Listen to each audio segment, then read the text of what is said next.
السلام علیکم ورحمۃ اللہ وبرکاتہ۔ الحمدللہ والصلاة والسلام علی رسول اللہ، اما بعد۔ محترم ناظرین، آج کی اس ملاقات میں ہم یہ جاننے کی کوشش کریں گے کہ روزہ کن لوگوں پر فرض ہے۔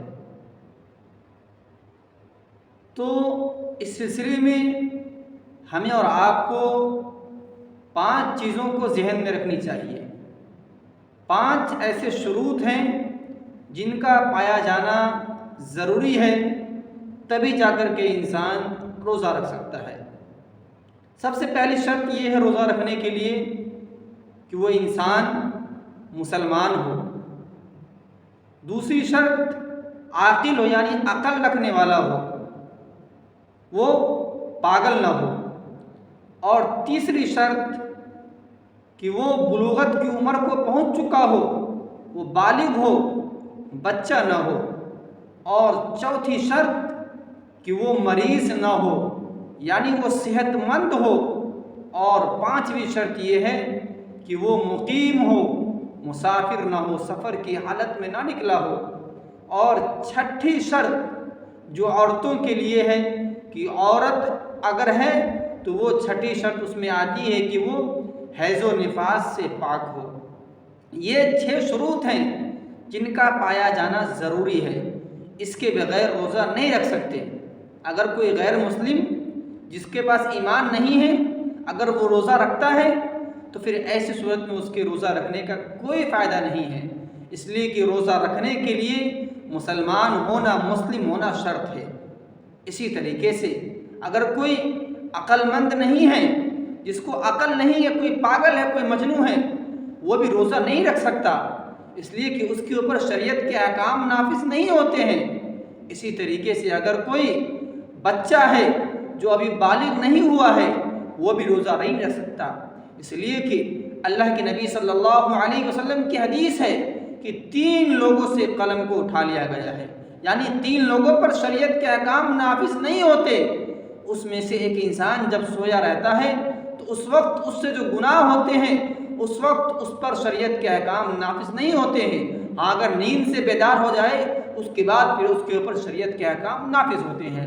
اسی طریقے سے جو دوسرا ہے وہ بچہ، اگر جب تک وہ بچہ ہے، جب تک وہ اس کو احتلام نہ آ جائے، جب تک وہ بالغ نہ ہو جائے، تب تک وہ بچہ رہتا ہے، تب تک اس پر شریعت کے احکام نافذ نہیں ہوتے ہیں۔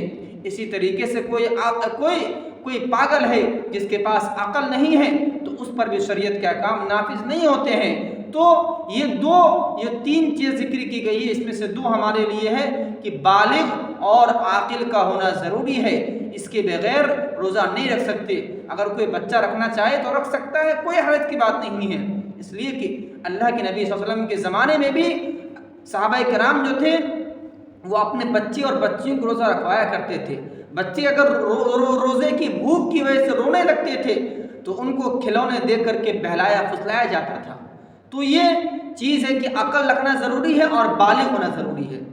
یہاں پر ایک اور سوال ہو سکتا ہے کہ آخر بلوغت کی پہچان کیا ہے؟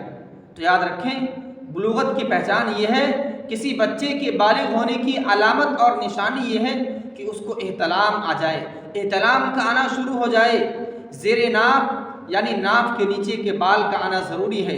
اسی طریقے سے تیسری چیز کہ 15 سال کی اس کی عمر ہو جائے تو وہ بچہ بالغ ہو گیا۔ اور اگر کوئی بچی ہے تو اس کے اندر چوتھی شرط کہ حیض کا خون آ جائے۔ یہ 4 چیزیں عورت کے لیے اور 3 چیزیں بچے یعنی مرد کے لیے۔ اگر یہ 4 اور 3 چیزیں پائی جاتی ہیں تو وہ بلوغت کی عمر کو پہنچ چکا ہے، وہ بچہ نہیں رہا، اس پر شریعت کے احکام نافذ ہوتے ہیں۔ تو یہ 3 شخص ہو گئے۔ اس کے بعد جو چوتھی چیز ہے مریض اور مسافر، اس کو بھی شریعت نے رخصت دیا ہے۔ اللہ تبارک و تعالیٰ نے قرآن مجید کے اندر فرمایا وَمَنْ كَانَ مَرِيضًا أَوْ عَلَى سَفَرٍ فَعِدَّةٌ مِّنْ أَيَّامٍ أُخَرَ۔ اگر کوئی مریض ہے جس کو جو بیمار ہے، جس کے بدن میں طاقت نہیں ہے، وہ روزہ نہیں رکھ سکتا، تو وہ بھی بقیہ ایام کے اندر اس کی قضا کرے گا۔ کوئی انسان سفر پر نکلا ہوا ہے، سفر میں دقت، بھوک پیاس کی دقت ہوتی ہے، پریشانی ہوتی ہے، ایسی صورت میں ابھی شریعت نے رخصت دیا ہے، وہ انسان اس روزے کی قضا کرے گا۔ اسی طریقے سے کوئی حائضہ عورت ہے، کوئی دودھ پلانے والی جس کے بچے وغیرہ پیدا ہوئے ہیں، اس وقت بھی اگر عورت کو تکلیف ہو رہی ہے، دودھ پلانے کی وجہ سے اس کی کمزوری آ سکتی ہے، حیض و نفاس کا معاملہ ہے، تو ایسی صورت میں بھی شریعت نے رخصت دی ہے کہ اس کے بعد جب اس سے پاک ہو جائے تو جا کر کے وہ روزہ رکھے۔ تو یہ کچھ چیزیں تھیں جو روزہ رکھنے کے لیے روزہ رکھنے کی شروط میں سے ہیں۔ اللہ رب العالمین سے دعا کرتے ہیں اللہ رب العالمین ہم سب کو صحیح معنوں میں روزہ رکھنے کی اس کے کما حق ادائیگی کے ساتھ توفیق عنایت فرما۔ اللہ رب العالمین جب تک ہم سب کو زندہ رکھ، ایمان پر زندہ رکھ، جب ہمارا خاتمہ ہو ایمان پر ہو۔ آمین۔ وآخر دعوانا الحمد للہ رب العالمین۔